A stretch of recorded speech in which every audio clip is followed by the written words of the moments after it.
Hello, everyone. Today's social studies lesson is taking what we learned about Christine Darden for the last couple days and kind of tying in some writing lessons with that. One of the most influential things you can do as a person or as a writer is to persuade someone else. Do you remember what persuade means? Right. Persuade means to convince others of something. So you might convince someone to buy something that you want.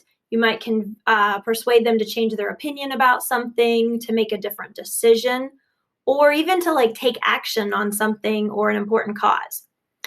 You can persuade someone about something as simple as which flavor of candy bar they should buy, or as big as who to vote for in the presidential election.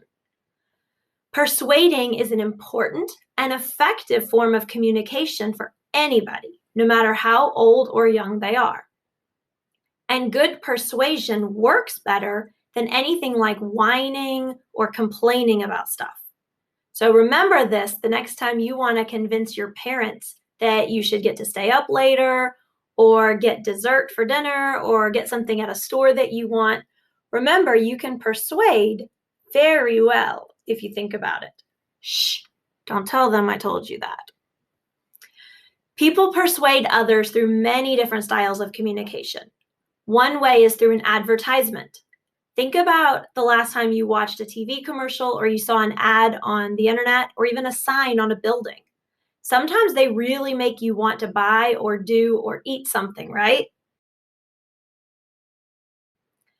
People can also give persuasive speeches. They can write persuasive articles or write reviews, like if you review a book or a movie or even a product that somebody buys, like on Amazon. The words and images people use can be really convincing and persuade people to change their minds completely. This happens every single day all around the world. People persuade others also by writing letters, and especially letters to people who make big decisions, like government leaders. You know now that our city has its own government. You now know that our city has its own government with its own leaders, just like our state and countries have their own leaders. Monroe has a mayor, which is kind of like a president for a small town or a city. They also have the city council, which is a group of leaders who have all been elected by Monroe citizens. Currently, the Monroe City Council is working on helping to get the brand new Monroe Science Center opened up for visitors. If you haven't seen it, ask your parents if they would drive you by it. It's right across the street from the Monroe Public Library. It is going to be awesome, y'all. You know how much I love science. You know how excited I am about this place. If you've ever been to Discovery Place, the Science Museum in Charlotte, it's going to be, I think, kind of like that, but it's right here in downtown Monroe. It's like 5 minutes from Benton Heights. It's so awesome. I'm very excited. Anyway, one of the things that the City Council is working to decide on is exactly what to name this new Science Center. A lot of museums and schools and government buildings are named after important or really special people. Some people in our community have suggested that the new Science Center be named after Christine Darden, the amazing mathematician and engineer that we've learned about this week. Remember, she was born and raised right here in Monroe. So, since she's a type of scientist from our own community, a lot of people think the Science Center should be named the Christine Darden Science Center. But there are some other ideas for names as well, and the City Council has to discuss all these different ideas, and they'll actually all vote to make the decision. As leaders at Benton Heights, right here in Monroe, we all have the right and the opportunity to try to write letters to the City Council members and persuade them or convince them of what we think they should vote on. If you're like me and you think it would be really special and kind of a unique honor to name this new Science Center after such an important person as Christine Darden, then why don't we take some time this week to write persuasive letters to help convince them. That will be our social studies assignment and project for the rest of this week. Now, it's really important to be able to send a good persuasive letter. It's important, friends, because if your letter is not very neat or it's hard to read or understand, it's not going to be very convincing, is it? That means you need to be able to write a neat letter. You need to have good word choices, good spelling, good punctuation, and it just needs to look like you spent some time on it, like you did your best and you actually cared. They may not take it seriously if it's sloppy or it looks like it was really lazy. So, here are some tips for writing a good letter. All right, there are 5 main parts of a letter, and that's whether it's a friendly letter just saying hey to somebody, or if it's a persuasive letter like we're going to work on this week. So here's a fun song with a tune you might recognize, helping you remember those 5 parts.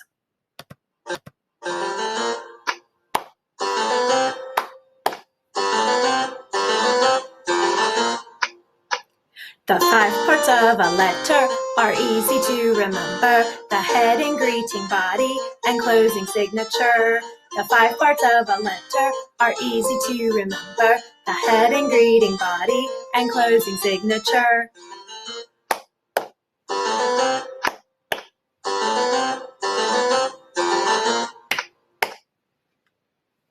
Hope that helps.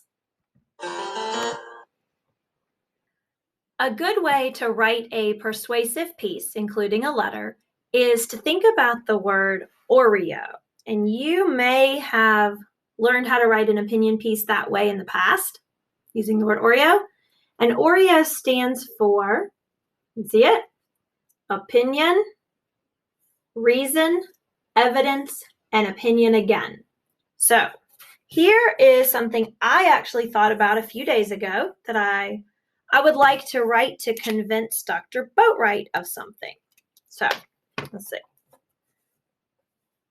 I have here, my opinion is that we need more picnic tables outside at Benton Heights. That's what I think. That's what I would like to have. My reason for that is that we want to eat outside. More classes want to be able to eat lunch outside, especially now that the weather's warming up. My evidence, and I have several things of evidence I could use.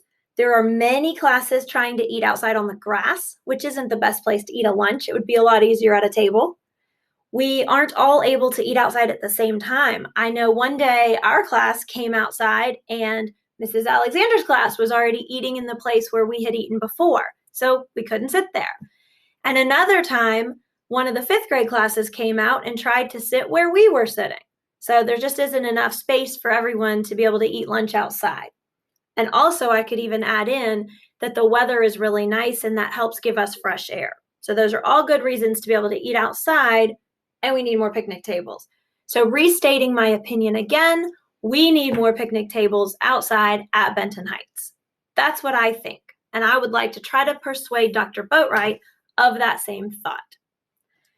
So to do that, as in the form of a letter, let's start out. Remember, we learned there were 5 main parts of a letter. And the first part up at the top is the heading. And the heading for us is going to be as simple as just putting the date. People who get a letter need to know when you wrote it. It's not going to mean as much if you wrote it 3 years ago, right? So today's date is March 17th, 2021. So we can simply put the date up in the corner. That's our heading. Our greeting is where you're actually saying hello to the person that you're trying to write to, that you're talking to, just like any greeting, like hello. So instead of saying hello, I'm going to call that person by name so they know that the letter's for them. Usually letters start out with the word dear, okay?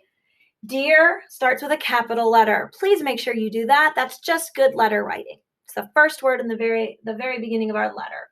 Dear Dr. Boatwright. Now, notice I also used a capital letter on the different parts of her name because names are proper nouns and they get capital letters. Greetings also end with a comma. Again, just part of writing a letter. A comma after the greeting is like a brief pause. Dear Dr. Boatwright. So it's like you're taking a big pause before you start the actual part of the letter. Now, where we write the letter does not go, even though I have space here, we don't start our letter on that line. You start a letter under the greeting. That gets its own special line. This is now the big part of the letter. This is called the body. Just like you think about your body is the large part of you. So you've got your head, okay, you're heading at the very top, and then you've got the whole main part of your body. So this is where I'm going to write in full sentences my opinion, my reason, and my evidence. Okay?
All right, so here is my letter. Here's the body of my letter. I have, remember, my heading, my greeting. This is the body, and it says, I think we need more picnic tables outside at Benton Heights Elementary School of the Arts. Notice my period and my capital letter. That's my first sentence, and that is my opinion. I'm stating my opinion. We need more picnic tables. That's what I think. My second sentence is my reason. Here's why I think that. Lots of classes want to eat outside at lunchtime. Okay, that's my reason. Next is my evidence, and I have several points of evidence that are trying to convince or prove why we should get more picnic tables. First, I have seen students eating on the grass, and it would be easier and less messy at a table. Period. That's the end of my thought. Next thought. Sometimes there is no room for a class outside because another class is already there. Period.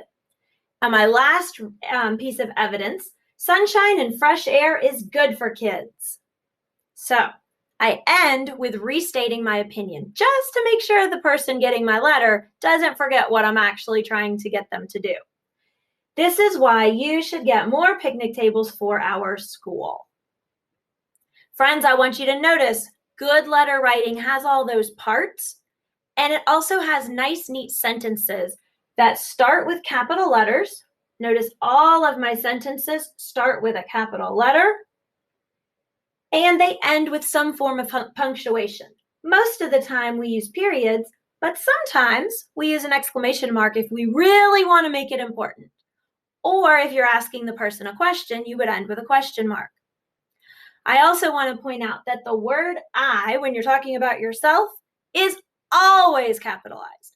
I know people don't always do that when they're texting and they're fast, but in a real letter, especially where you want to appear very intellectual, you would put a capital letter for the word I. So notice I did that each time I wrote the word I, okay? And not even just when it's at the beginning of a sentence, but also anywhere in a sentence. I stands by itself, and it's always capitalized. Check your spelling. Listen to all the sounds the words make.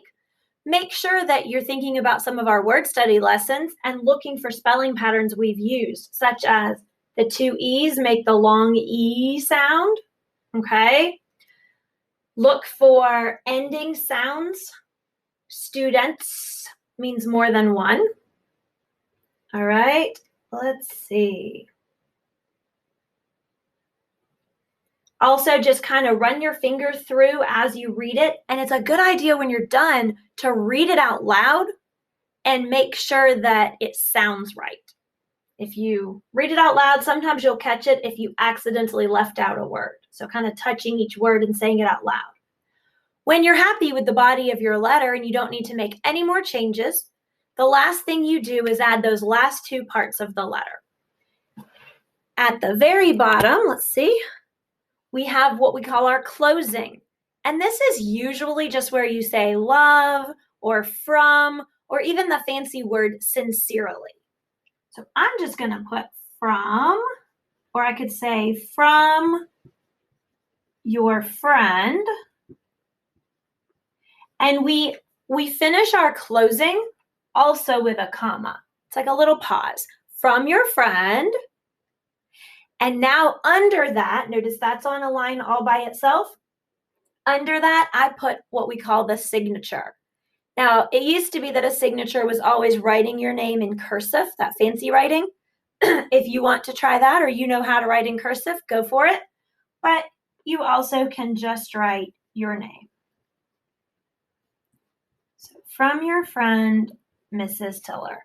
And that is our signature. So we have our heading, our greeting, the body where I write my piece, my letter, the closing, and the signature. And remember, with a persuasive letter, you're trying to convince someone. So don't forget your Oreo. Don't forget to state your opinion, why you want that thing to happen. Prove it. Tell us, give us some evidence of why. And restate that opinion one more time just to kind of wrap everything back up, almost like a summary sentence. All right, I hope that helps, writers. Good luck tomorrow as you start your letter to the Monroe City Council.